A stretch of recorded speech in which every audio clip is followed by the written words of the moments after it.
Hello student, this is Abhishek here. स्वागत है आपका हमारे चैनल स्टडी क्लास पे।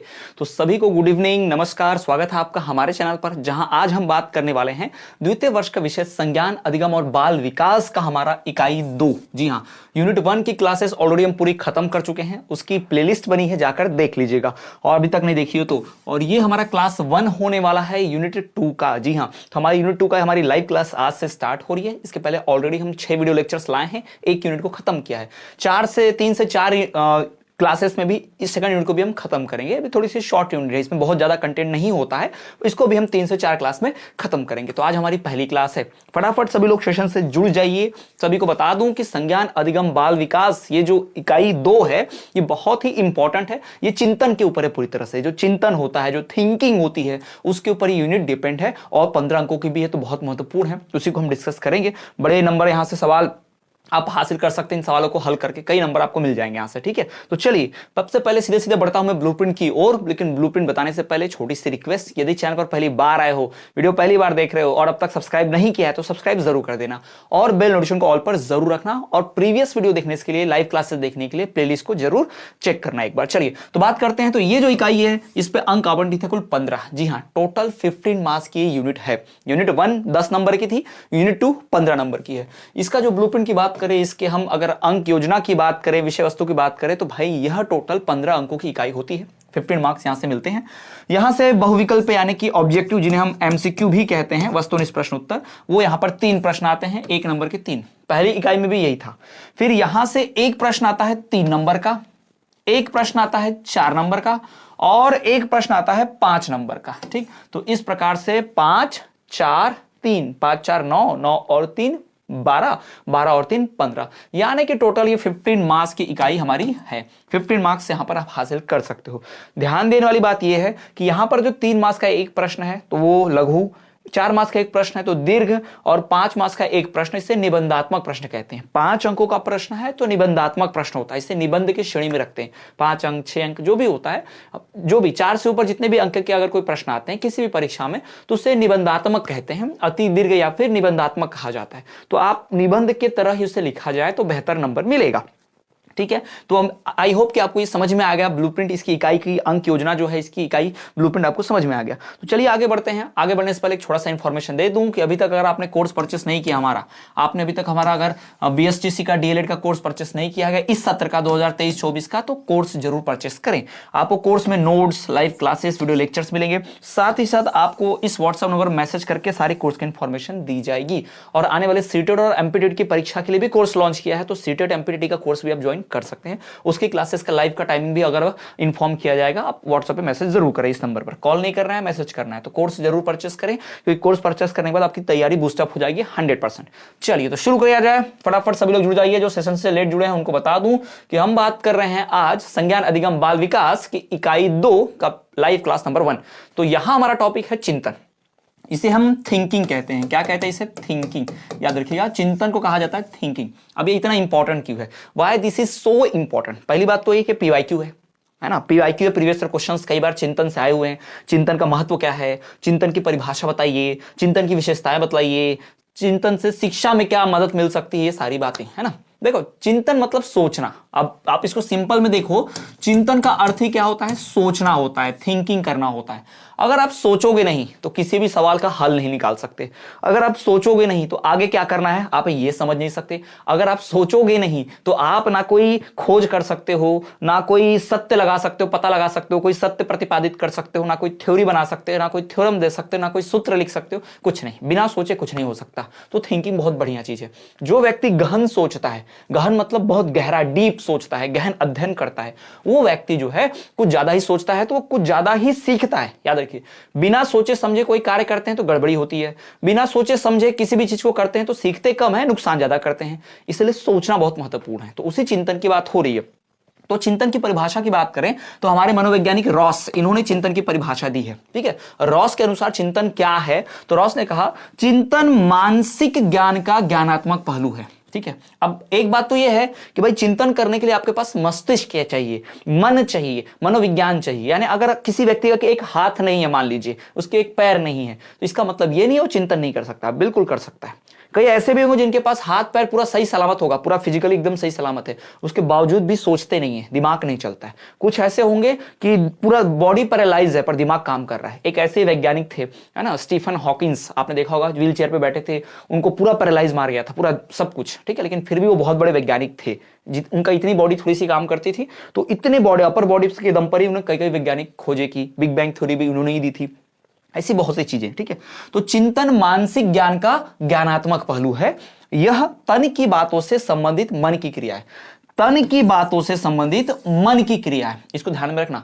अब मैंने ये कह दिया कि इसमें शरीर की आवश्यकता नहीं है। शरीर की आवश्यकता नहीं मतलब शरीर मर भी जाए तो भी सोचते रहेंगे क्या? नहीं भाई, शरीर को जिन चीजों की आवश्यकता पड़ती है उन चीजों की पूर्ति मन से ही हो सकती है। जैसे मान लो हमें बैठने के लिए बढ़िया सी कार चाहिए, एकदम बढ़िया कार चाहिए, महंगी वाली, तो ये महंगी वाली कार कौन खरीदेगा? ठीक है, खरीदेगा तो हमारा शरीर, बैठेगा तो हमारा शरीर, पर कार खरीदने के लिए जो प्रोसेस चाहिए, जो पैसा चाहिए, वो आएगा दिमाग से। क्योंकि अगर कोई व्यक्ति दिमाग वाला है, सोचेगा कि अब मुझे ये जॉब करनी है, मुझे ये पढ़ाई करनी है, मुझे इतनी की सैलरी मिलेगी तो इतना पैसा आ जाएगा तो मैं कार खरीद पाऊंगा, है ना, तो काम तो दिमाग ही करेगा, लेकिन फायदा, सुख किसको मिलेगा? तो शरीर को मिलेगा। तो यही बोला गया कि तन की बातों से संबंधित मन की क्रिया है। पहली बात तो चिंतन मन की क्रिया है, दूसरा इसका संबंध तन से होता है, शरीर के शारीरिक सुखों से होता है ना। तो ये रॉस के अनुसार ये परिभाषा है, ये ज्ञानात्मक पहलू की बात है। चिंतन करने वाला व्यक्ति ही सही से क्या कर सकता है भाई? चिंतन करने वाला व्यक्ति ही सही से कुछ भी चीज जो करना चाहता है, कोई भी कार्य अपने जीवन में जो लक्ष्य रख रहा है उसको हासिल कर सकता है, अचीव कर सकता है। तो चिंतन अति आवश्यक है। तो आप चिंतन की परिभाषा समझ गए। चिंतन की और भी कई परिभाषाएं हैं जो हम अभी नहीं, बाद में देखेंगे, पर देखेंगे जरूर। 4-5 मनोवैज्ञानिकों की बात करेंगे, चिंतन की परिभाषा उन्होंने क्या दी है, बात करेंगे। पहले तो बात करते हैं चिंतन की विशेषता की, कि चिंतन की विशेषता क्या है, खासियत क्या, what is the speciality about thinking, about चिंतन, चिंतन के बारे में। पहली बात, चिंतन बहुत ही विशिष्ट गुण है, special quality, it's a special quality. भाई ये बहुत ही स्पेशल, या फिर आप स्पेसिफिक कह सकते हैं, ये स्पेशल क्वालिटी है, स्पेसिफिक क्वालिटी है, खास, याद रखिएगा, बहुत ही विशिष्ट गुण है। सोचना हर किसी के बस की बात नहीं है सोचना, या हर कोई उस लेवल का नहीं सोच सकता। देखो, सोचते सब कोई है।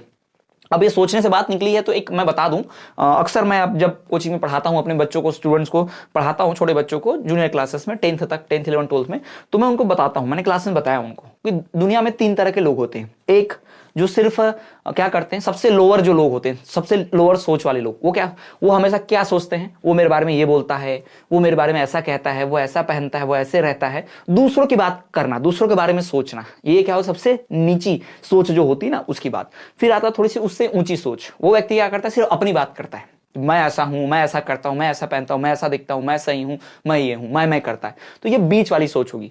सबसे घटिया सोच जो होती है वो दूसरों की बुराई, दूसरों के बारे में बात करता है। सबसे अच्छी जो सोच हो, सबसे मतलब उससे थोड़ी कम बुरी, लेकिन ये भी सही नहीं है, वो अपने बारे में बात करता है। और एक सोच होती है जो आइडियाज की बात करता है, विचारों की बात होती है, नए नए इन्वेंशंस की बात होती है, जो बिजनेस आइडियाज की बात करते हैं, या फिर कुछ अच्छाई की बात करते हैं, समाज को सुधारने की बात करते हैं, या फिर हम अपने आप को कैसे डेवलप कर सकते हैं, मैं कैसे क्या सीख सकता हूं, इसकी बात करते हैं। तो ये होता है तीसरी और सबसे अव्वल दर्जे की सोच। तो आपको पूरे समाज में आसपास 3 तरह के लोग दिखेंगे। एक जो हमेशा दूसरों के बारे में सोचते, बुराई करते रहते, एक जो हमेशा खुद के बारे में सोचते, खुद को ही एकदम तोपचंद मानते हैं, आपकी भाषा में कहूं तो, और तीसरे जो इन दोनों की तरह नहीं रखते, वो ना खुद के बारे में बड़ाई करते हैं ना दूसरों की बुराई करते हैं। वो सोचते हैं कि अपना भला, अपने समाज का, परिवार का कैसे भला किया जा सकता है। वो नई नई सोच की बात करते हैं, वो आइडियाज की बात करते हैं, है ना। ऐसे लोग ही समाज को क्या कर सकते हैं। जैसे थॉमस अल्वा एडिसन, अगर वो दूसरों की चुगली करते रहता या खुद को ही ग्रेट मानते रहता, तो क्या वो जो बल्ब का इन्वेंशन नहीं कर पाता, है ना, कर ही नहीं पाता। तो जो आइडियाज के बारे में सोचता है वही महान होता है, ध्यान रखिएगा। तो चिंतन इसमें ही आता है, ध्यान रखिए। तो सोच समझ के सोचिए आप क्या सोचते हैं, अपने बारे में, दूसरे के बारे में, या फिर नए आइडियाज के बारे में, विचारों के बारे में, नई खोज के बारे में। भावी आवश्यकता की पूर्ति हेतु व्यवहार, आने वाले, भावी का मतलब होता है आने वाली, अभी जो मिलेगी आपको, जो आप चाहते हैं आगे चल के ना, भविष्य की। तो भविष्य की आवश्यकता की पूर्ति हेतु जो व्यवहार होता है, वो उसके लिए चिंतन करने की आवश्यकता है। ठीक है भाई, मैं 18 साल की उम्र में 12वीं पास करना चाहिए कि मुझे इस कॉलेज में एडमिशन लेना है, तो मैं 12वीं में अच्छे परसेंट बनाऊंगा। ठीक है, मैं आज डीएलएड का कोर्स इसलिए पढ़ रहा हूं ताकि मुझे आगे चल के सरकारी शिक्षक बनने का, नहीं तो कम से कम प्राइवेट शिक्षक बनने के लिए जो मिनिमम क्राइटेरिया है वो कोर्स होना चाहिए मेरे पास, तो मैं इसलिए डीएलएड पढ़ रहा हूं, है ना। तो मैंने भविष्य को देखकर ये काम कर रहा हूं। तो भविष्य को देखकर आज जो आप काम करते हो उसके बारे में सोचते हो, वही चिंतन है। ठीक, चलिए आगे बढ़ते हैं। अगला, शिक्षक किस प्रकार बालकों के चिंतन का विकास कर सकता है? जो शिक्षक, जो टीचर होता है, अब पढ़ हम सब रहे हैं, आप सभी भविष्य के टीचर हो, है ना, कुछ अभी पहले से टीचर भी होंगे, कुछ भविष्य के टीचर होंगे, कुछ प्राइवेट में पढ़ाते भी होंगे। तो मैं कह रहा हूं कि शिक्षक किस प्रकार बालकों के चिंतन का विकास कर सकता है। जो टीचर होता है, जो शिक्षक होता है, वो कैसे अपने बालकों की सोचने की शक्ति बढ़ा सकता है, सोचने की क्षमता बढ़ा सकता है, ये सवाल है पहला। तो भाई पहला जो है कि छात्रों को उत्तरदायित्व के कार्य सौंपने चाहिए, यानी बच्चों को रिस्पॉन्सिबिलिटी सौंपनी चाहिए। यानी आप अपने क्लास में किसी को क्लास का कैप्टन बना दो, मॉनिटर बना दो, किसी बच्चे को सरस्वती पूजा की जिम्मेदारी दे दो, किसी बच्चे को प्रेजेंटी अटेंडेंस की जानकारी थोड़ा सा जिम्मेदारी दे दो। यानी कुछ चीजें ऐसी होनी चाहिए जो आप बच्चे को जिम्मेदारी दो क्लास का, है ना। तो इससे क्या होगा, फायदा होगा, इससे बच्चों के अंदर एक जिम्मेदारी का एहसास आएगा, वो काम करने की सोचेगा, इससे क्या होगा, उसके सोचने की शक्ति बढ़ेगी। ठीक है। दूसरा देखो, इंसान को इंसान की सोच ही बनाती है। ठीक है, अगर आपने नहीं सोचा होता कि आप डीएलएड करने या टीचर बनेंगे तो आप इस फील्ड में ना होते। अगर आपने सोचा होता कि नहीं चलो यार थोड़ा सा क्राइम करते, मतलब कहीं से ऐसा 2 नंबर का काम करते जिससे पैसा कमाया जाए, करप्शन करके, तो आप करप्शन करोगे तो आप क्रिमिनल बन गए। तो आपकी सोच ही आपको बनाती है, हमारी सोच हमें बनाती है। तो चिंतन सबसे महत्वपूर्ण है। देखो हम सब क्या है, हम सब हड्डियां हैं, हम सब हाड़ मांस के हैं, हम सबका शरीर एक जैसा मांस हड्डी से बना है, लेकिन हम सब की सोच ही हम सबको अलग अलग लेवल पर लेकर जाती है, अलग अलग लेवल का इंसान बनाती है, अलग अलग तरह की कामयाबी दिलाती है, अलग अलग तरह की असफलता भी दिलाती है। सब हमारी सोच का फर्क है, याद रखिए। तो चिंतन सबसे महत्वपूर्ण है, चिंतन ही तो मनुष्य है और कुछ नहीं, है ना। देखो सामने सबके बैंक होता है, पर बैंक को लूटने का विचार कुछ ही कोई मन में आता है, तो उनकी सोच उनको लुटेरा बनाती है, और जो नहीं सोचते वैसा उनकी सोच उनको सही आदमी बनाती है। ठीक, तो चिंतन ही सब कुछ है। शिक्षक अपने अध्यापन के समय बालकों से विचारात्मक प्रश्न पूछकर उनके चिंतन योग्यता में वृद्धि कर सकते हैं। लॉजिकल क्वेश्चन पूछ के आप क्लास में पढ़ाइए, लेकिन क्लास में पढ़ाने के बाद बच्चों से लॉजिकल विचारात्मक प्रश्न पूछिए भाई, कि बच्चा सोच में पड़ जाए, अरे यार ये क्या सवाल पूछ दिया मास्टर जी ने, है ना, सर जी ने तो ये सवाल ही पूछ दिया खतरनाक, मैडम ने। तो भाई उस सवाल को सोचना चाहिए, सोचेगा, विचार करेगा, तो अपने आप उसका दिमाग बढ़ेगा, चिंतन की पावर बढ़ेगी। तो इस तरह से शिक्षक बालक के चिंतन का विकास कर सकता है। चलिए आगे बढ़ते हैं। नेक्स्ट तो बात कर रहे हैं चिंतन के प्रकारों की, काइंड्स ऑफ थिंकिंग। सोचने के, चिंतन के कितने प्रकार होते हैं, कितने टाइप्स होते हैं। तो एक्चुअली यहां पर 4 टाइप होते हैं। ठीक है, सोचने के 4 प्रकार होते हैं, उन चारों प्रकारों की बात हम करने जा रहे हैं। तो सबसे पहला जो हमारा चिंतन का प्रकार है वो है प्रत्यक्षात्मक चिंतन, यानी कि परसेप्चुअल थिंकिंग। ठीक है, प्रत्यक्षात्मक, प्रत्यक्ष आत्मक, यानी भाई हमारे सामने, प्रत्यक्ष हमारे सामने रियली जो होता है ना, उसकी बात करते हैं। तो चलो इसको एग्जांपल के तौर पर और भी कई चीजें लेंगे और पढ़ेंगे इसको। चलिए, तो पहला है दो प्रत्यक्षात्मक चिंतन, हमारे प्रत्यक्ष रियलिटी, हमारे सामने, आमने सामने ये चीज होगी और हम तब सोचेंगे। जैसे कि जैसे ही हम रोड पर चल रहे हैं और रोड पर चलते समय हमें रास्ते में एक कुत्ता दिखाई दे दिया, ठीक है, जो घायल पड़ा है। अब मन में चिंता आ गया प्रत्यक्ष देख के। अब घायल कुत्ते को देख के मन में एक ही विचार आता है कि उस घायल की सहायता की जाए, उसकी मदद की जाए, है ना। तो जब आप सामने की चीज को देख के आप सहायता, देखो कोई बोलेगा सिखाएगा नहीं कि आप सहायता करो। ठीक है, सेम यहां पर एग्जांपल दिया बढ़िया सा। तो देखो अब ये तो प्रत्यक्षात्मक चिंतन होता है। इस चिंतन का संबंध पूर्व अनुभव पर आधारित वर्तमान की वस्तुओं से होता है। ठीक है, अब मैं एग्जांपल दे रहा हूं, छोटा सा बड़ा अच्छा एग्जांपल है। एक व्यक्ति जिन्हें हेलमेट मैन के नाम से जाना जाता है, अब ये कहां के मुझे याद नहीं आ रहा, मैंने फेसबुक पे, सोशल मीडिया पे देखा था। वो व्यक्ति चौराहे पे खड़े होकर सबको जो भी बिना हेलमेट का दिखता है उसको फ्री में हेलमेट गिफ्ट करते हैं। ऐसा इसलिए क्योंकि उनके परिवार के किसी या दोस्त की शायद मृत्यु हो गई थी, हेलमेट न लगाने के कारण वो रोड पर गिरे, जैसी बाइक से सर उनका टकराया रोड से और सर फट गया, उनकी डेथ हो गई। तो वो क्या करने लगे, सबको हेलमेट बांटते। तो जब भी उनके सामने कोई बिना हेलमेट का दिखता है तो उनके सामने याद आता है कि मेरा दोस्त हेलमेट लगाया होता तो नहीं मरा होता। तो पुराने अनुभव के आधार पर जो अभी काम करते हैं, अभी जो सोचते हैं, उसे ही प्रत्यक्षात्मक चिंतन कहते हैं। यानी पुराने अनुभव के आधार पर अभी जो आप काम करते हो, वर्तमान में जो काम करते हो, प्रत्यक्ष में जो काम करते हो, उसे हम प्रत्यक्षात्मक चिंतन कहते हैं, परसेप्चुअल थिंकिंग कहते हैं।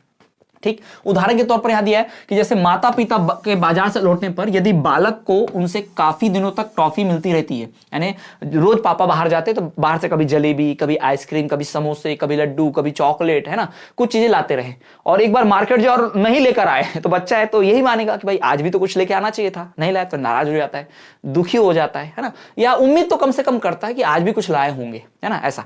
तो जब भी वे बाजार से लौटते हैं तो अभी टॉफी का विचार उसके मस्तिष्क में आ जाता है और वो दौड़ता हुआ उनके पास जाता है। ठीक है, हमारे यहाँ भी ऐसा, बचपन में छोटे थे तो मैं और मेरा छोटा भाई, पापा जब बाजार जाते थे मार्केट तो पिंगर लेकर आया करते थे ना, फिंगर, वेफर्स, कुछ ना कुछ खाने का, फ्रूट्स वगैरह कुछ लाया करते थे, जलेबी ये सब लाया करते थे।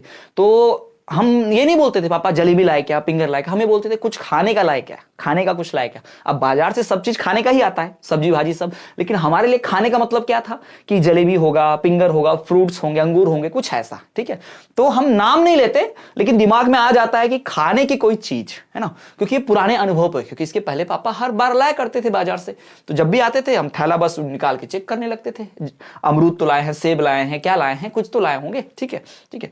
तो और वो दौड़ता हुआ उनके पास जाता है। यह निम्न स्तर का चिंतन है, अतः यह विशेष रूप से पशुओं और बालकों में पाया जाता है। यह बहुत ही लो लेवल का थिंकिंग है, बहुत ही छोटा, मतलब इससे कोई समाज का भला नहीं हो रहा, ठीक है, दूसरों का भला नहीं हो रहा, इससे सिर्फ अपना भला और अपना पेट भरना है। चिंतन, सामने वाला आया है कैसे, थक के है, क्या है, ये नहीं पूछते। अब छोटे थे तो हमको समझ नहीं थी, तो हम पापा को ये नहीं पूछते थे कि पापा आप थक गए क्या, पानी लाऊं क्या, ये नहीं, हम लोग बस पापा क्या खाने का लाया है ना। तो हमारी छोटी सोच थी, छोटे बच्चे थे हम।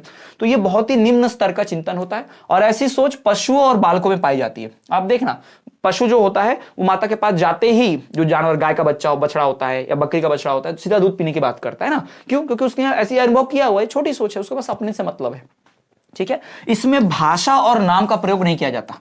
मतलब बच्चा जो रहता है मम्मी के पास, तो ऐसे ही समझ जाता है उसको क्या करना है। वो जो गाय रहती है, बछड़ा जो रहता है, गाय के पास जाते ही दूध पीने लग जाता है, कोई भाषा नहीं बोलते, लेकिन पता हमको क्या करना है। पापा बाजार से आते हैं, हम तुरंत थैला खोल के देखने लगते हैं, हमको नहीं पता, हम नहीं पूछ रहे, हम नहीं बोल रहे कि क्या लाया आपने, अमरूद लाया, सेब लाया, केला लाया, क्या लाया, लेकिन हमको पता है कुछ तो लाया खाने का। यहाँ पर क्या होता है कि टॉपिक नहीं निकलता, भाषा का प्रयोग नहीं होता, नाम नहीं रखते, ठीक। तो ये हो गया प्रत्यक्षात्मक चिंतन। क्या? पुराने अनुभव को देखकर अभी जो आप काम करते हो उसको प्रत्यक्षात्मक चिंतन कहते हैं। आगे बढ़ते हैं अगला। तो अगला जो है संप्रत्यात्मक चिंतन, कॉन्सेप्चुअल थिंकिंग, संप्रत्यात्मक चिंतन, कॉन्सेप्चुअल थिंकिंग, ठीक है। इस चिंतन का संबंध पूर्व निर्मित प्रत्ययों से होता है, जिनकी सहायता से भविष्य के किसी निश्चय पर पहुंचा जाता है। यानी पुराना एक्सपीरियंस लेके फ्यूचर में कुछ नया करना, ठीक है। जैसे कि कुत्ते को देखकर बालक अपने मन में प्रत्यय का निर्माण कर लेता है, अतः जब वो भविष्य में कुत्ते को फिर देखता है तब वो कहता है कुत्ता, है ना। जैसे छोटे बच्चे को, जो छोटे बच्चे होते हैं जो अभी भी बोलना सीखे हैं, उनको दिखा दो गाड़ी, है ना, तो कहीं भी रोड पे उनको लेके घूमो, कहीं भी कोई भी गाड़ी आई, कार आई, ट्रक आया, वो बोलेगा गाड़ी गाड़ी, है ना, उंगली दिखा के गाड़ी गाड़ी बोलता है। तो ये बच्चा अपने पुराने अनुभव के आधार पर यहाँ कुछ कर रहा है ना। तो ये ध्यान रखेंगे, कॉन्सेप्चुअल, यानी एक कॉन्सेप्ट सिखा दो, फिर वो हर तरह की चलने वाली चीज को गाड़ी समझ जाएगा। कॉन्सेप्ट, 4 चक्के होंगे जो तेजी से मूव करते हुए, समझ जाएगा क्या, गाड़ी, है ना, ऐसा। तो तब वह उसकी ओर संकेत करके कहता है कुत्ता। इस चिंतन में भाषा और नाम का प्रयोग किया जाता है। यहां पर भाई जो सिखाया आपने तो बोलेगा चिड़िया, चिड़िया दिखा दो बच्चे को, चिड़िया, लाइट, लाइट दिखा दो, तो जब भी कुछ चमकती हुई चीज दिखेगा लाइट ही बोलेगा छोटा बच्चा, उसको इशारा करके लाइट लाइट बोलेगा। तो इसमें भाषा का भी प्रयोग होता है, नाम का भी प्रयोग होता है, ठीक है। तो ये हो गया कॉन्सेप्चुअल थिंकिंग। एक कॉन्सेप्ट सिखा दो, जब भी वो सामने आएगा वो भूलेगा नहीं उसको, उसी की बात करेगा। तीसरा जो है कल्पनात्मक चिंतन, इमेजिनेटिव थिंकिंग। तीसरा जो हमारे पास सामने है वो क्या है, कल्पनात्मक चिंतन, यानी कि इमेजिनेटिव थिंकिंग। इमेजिनेटिव मतलब इमेजिनेशन, कल्पना करके सोचना। इस इमेजिनेटिव थिंकिंग की बात करते हैं। अब ये होता क्या है, तो भाई इस चिंतन का संबंध पूर्व अनुभव पर आधारित होता है, भविष्य से होता है। पूर्व अनुभव से अभी देखना कॉन्सेप्चुअल, पूर्व अनुभव से भविष्य की बात करना, ये हो गया हमारा कल्पनात्मक, इमेजिनेटिव थिंकिंग। याद रखिएगा सर, आप बोलोगे सर बार बार आप पूर्व अनुभव की बात कर रहे हो, सब में तो सेम लग रहा है। नहीं, पूर्व अनुभव से अगर अभी कोई हरकत करोगे तो प्रत्यक्ष, पूर्व अनुभव से अगर भविष्य में कोई हरकत करोगे तो वो कल्पनात्मक। ध्यान में रखना इस बात को, है ना, अभी और भविष्य में उसका इस्तेमाल करने को लेकर डिफरेंस है। तो इस चिंतन का संबंध पूर्व अनुभव पर आधारित भविष्य से होता है। जब माता पिता बाजार जाते हैं तब बालक कल्पना करता है कि वे वहां से लौटने पर उसके लिए टॉफी लाएंगे, है ना, उसके लिए टॉफी लेकर आएंगे। इस चिंतन में भाषा और नाम का प्रयोग नहीं किया जाता। ये जो जिस प्रकार का चिंतन है इसमें ना भाषा का प्रयोग करते हैं ना ही नाम का प्रयोग करते हैं, ये ध्यान रखिएगा, ठीक है। तो यह जो चिंतन है इसका संबंध पूर्व अनुभव पर आधारित है और भविष्य से होता है। जब माता पिता बाजार जाते हैं तब बालक कल्पना करता है कि वे वहां से लौटने पर उसके लिए टॉफी लाएंगे। इस चिंतन में भाषा और नाम का प्रयोग नहीं किया जाता, ये भी ध्यान रखेंगे। इमेजिनेटिव में भी ध्यान रखिएगा। मार्केट जाते हैं, चॉकलेट, छोटा बच्चा ये जानता है मेरे लिए चॉकलेट लाए क्या, मेरे लिए मिठाई लाए क्या, बस वही जानता है। बाजार जाना मतलब चॉकलेट लाना, किस काम से गए थे, कैसे गए थे, फर्क ही नहीं पड़ता। तो ये ध्यान रखेंगे आप, ये कल्पनात्मक थिंकिंग कह सकते हैं, कल्पनात्मक चिंतन कह सकते हैं, इमेजिनेटिव थिंकिंग कह सकते हैं, ठीक है। आपको ध्यान ये रखना है कि मैक्सिमम में यही है। जैसे अभी मैं तीनों को अगर एक बार फिर से बताऊं, तो पहले में क्या था, प्रत्यक्षात्मक चिंतन, परसेप्चुअल थिंकिंग। इसमें पूर्व अनुभव पर आधारित वर्तमान की वस्तु से होता है, यानी पहला एक्सपीरियंस मतलब पास्ट के एक्सपीरियंस से अभी प्रेजेंट में वर्तमान में कुछ करते हैं ना, तो वो क्या होता है, प्रत्यक्षात्मक चिंतन। ठीक है। फिर होता है संप्रत्यात्मक चिंतन। इस चिंतन का संबंध पूर्व निर्मित प्रत्ययों से होता है। पहले जो चीजें हुई हैं इससे हम देखेंगे भविष्य में कुछ ऐसा हो सकता है, अंदाजा लगाएंगे फ्यूचर में ना। पहले जो हमारे साथ हुआ है उससे भविष्य में सोचेंगे कि ये ऐसा ही होता है, ये तो मारता है। गाय दिखी, जैसे किसी गाय ने किसी बच्चे की तरफ मारने के लिए लपकी हो, तो वो बच्चा हमेशा डरेगा गाय से। जब भी गाय दिखी वो भागने लग जाएगा कि हाँ भाई गाय से डरना चाहिए। ठीक। तीसरा कि भाई इस चिंतन का संबंध है जो कल्पनात्मक चिंतन है, ये भी पूर्व अनुभव पर आधारित है। तीनों पूर्व अनुभव पर है, पर पूर्व अनुभव पे वर्तमान, पूर्व अनुभव पे भविष्य, पूर्व अनुभव से एक एक्सपेक्टेशंस लगाना, एक भाई आस लगाना कि पहले ऐसा हुआ था तो आज भी ऐसा ही होगा, अभी भी यही होगा। तो इसको भी हम कहते हैं कल्पनात्मक चिंतन, जिसे हम इमेजिनेटिव थिंकिंग भी कहते हैं। ठीक, चलिए आगे बढ़ा जाए। अगला तो अगला हमारा है तार्किक चिंतन। तार्किक चिंतन मतलब क्या, लॉजिकल थिंकिंग। ठीक है, कॉन्सेप्चुअल नहीं, लॉजिकल थिंकिंग है, लॉजिक लगाने वाला तार्किक चिंतन की बात कर रहे हैं। तो अभी तार्किक चिंतन क्या होता है, यह सबसे उच्च प्रकार की चिंतन है। इसमें तर्क देने पड़ते हैं। कोई भी बात बोल दिया तो उसको चुपचाप मान नहीं लेना है, उसके पीछे के कारण, ऐसा क्यों होता है, ऐसा ही क्यों होता है, वैसा क्यों नहीं होता, इस तरह की सोच रखना, इस तरह की सोच को कहते हैं तार्किक चिंतन है। इसे लॉजिकल थिंकिंग कहा जाता है। तो ये लॉजिकल थिंकिंग सबसे ऊंचे प्रकार का चिंतन है। इसका संबंध किसी समस्या के समाधान से होता है ना। किसी भी प्रॉब्लम को सॉल्व करने के लिए जो लॉजिक्स लगाए जाते हैं उन्हें ही हम तार्किक चिंतन या फिर लॉजिकल थिंकिंग कहते हैं। इसमें कुछ ना कुछ ऐसी बात होती है कि किसी न किसी समस्या का समाधान होगा, किसी प्रॉब्लम को सॉल्व करेंगे। ठीक है, इससे ही जॉन डीवी मनोवैज्ञानिक जो है, ये मनोवैज्ञानिक है, मनोविज्ञान में बड़े इनका बहुत बड़ा कंट्रीब्यूशन है जॉन डीवी का। तो इन्होंने कहा, जॉन डीवी ने कहा कि विचारात्मक चिंतन की संज्ञा दी है। इसको उन्होंने तार्किक चिंतन को, लॉजिकल थिंकिंग को एक और नाम दिया इन्होंने। क्या नाम दिया, विचारात्मक चिंतन। ठीक है, ध्यान में रखना, इसको विचारात्मक चिंतन भी दिया है। अगर आपको परीक्षा में पूछ दे तार्किक चिंतन को विचारात्मक चिंतन भी कहा जाता है ना, क्या कहा जाता है, ऐसा पूछा जा सकता है। या आपको तार्किक चिंतन न पूछ के विचारात्मक चिंतन पूछे तो परीक्षा में मुझे गाली मत देने लगना कि मास्टर ने तो पढ़ा है नहीं। भाई बता रहा हूं, लॉजिकल थिंकिंग तार्किक चिंतन का ही दूसरा नाम क्या है, विचारात्मक चिंतन है। बता दे रहा हूं अभी से, बाद में मुझे गालियां देते मत बैठना एग्जाम में, है ना, कि मास्टर ने तो पढ़ाया नहीं। ठीक है, तो ये हो गया भाई हमारे लिए क्या, तार्किक चिंतन, लॉजिकल थिंकिंग की बात होगी। ये किसने बताया कि भाई तार्किक चिंतन को विचारात्मक चिंतन भी कहते हैं, तो ये जॉन डीवी ने बताया। जॉन डीवी, याद रखिएगा, इन्होंने तार्किक चिंतन को किसकी संज्ञा दी है, विचारात्मक चिंतन की संज्ञा दी है, याद रखिएगा। ठीक है ना, विचार, थॉट वाला, थॉट है, लॉजिकल थिंकिंग को। ओके, चलिए, तो ये भाई हमने चिंतन की सारी बातें की, चिंतन के प्रकार देखे, चिंतन का महत्व देखा, चिंतन की विशेषताएं देखी, चिंतन को कैसे लाया गया, ये सारी चीजें देखी। ठीक, तो ये हो गया भाई। ऑलरेडी हम कोर्स के बारे में आपको बता चुके हैं कि भाई हमने अपने कोर्स में पीवाईक्यूज इंक्लूड कर दिया है। 2-3 साल के जो प्रीवियस ईयर के सभी विषयों के जो पेपर आए थे, रियल पेपर तो होता पीडीएफ का, वो अपलोड कर दी गई है ऐप पर, आप देख पाएंगे। ठीक, ऐप पर ही आपको संपूर्ण कोर्स मिलेगा, याद रखिएगा। तो जिन्होंने कोर्स परचेस नहीं किया है वो कोर्स जरूर परचेस कर लें सत्र 2023-24 के लिए। हर सत्र में हम कोर्स लाते हैं, इस सत्र में लाए हैं, जिसमें आपको नोट्स रहेगा, लाइव क्लासेस रहेंगे, वीडियो लेक्चर्स रहेंगे, ये सब कुछ आपको मिलेगा, पीवाईक्यूज भी इंक्लूड रहेंगे। कोर्स खरीदने के लिए करना क्या है, इस व्हाट्सएप नंबर पर मैसेज करना है। मैसेज करने के बाद आपको कोर्स की इन्फॉर्मेशन दी जाएगी, उसके बाद पेमेंट करना है। पेमेंट करने के बाद आपको ऐप की लिंक दी जाएगी। ऐप की लिंक ऐसे प्रोवाइड नहीं होती, पेमेंट करने के बाद ही प्रोवाइड होती है। उसके बाद फिर ऐप में आप बाकी चीजों को तभी एक्सेस कर पाएंगे जब आपको पेमेंट के बाद उस बैच में ऐड किया जाएगा। लॉगिन करके बैच में ऐड हम करेंगे आपको, फिर आप वहां से पूरा कोर्स एक्सेस कर पाएंगे। सबके वीडियो लेक्चर्स, मैराथन सब कुछ मिल जाएगा आपको, ठीक, इस सेशन में। तो चलिए, तो ये हमारा आज के कोर्स के बारे में, आज की क्लास के बारे में। इकाई 2 हमने आज स्टार्ट कर दी, ये लाइव क्लास नंबर 1 थी। इसके बाद नेक्स्ट क्लास आएगी जहां हम यूनिट 2 के और भी कई क्वेश्चंस को कंक्लूड करेंगे, उनको पढ़ेंगे। तो बहुत ही महत्वपूर्ण ये हमारा आज का लाइव सेशन रहा।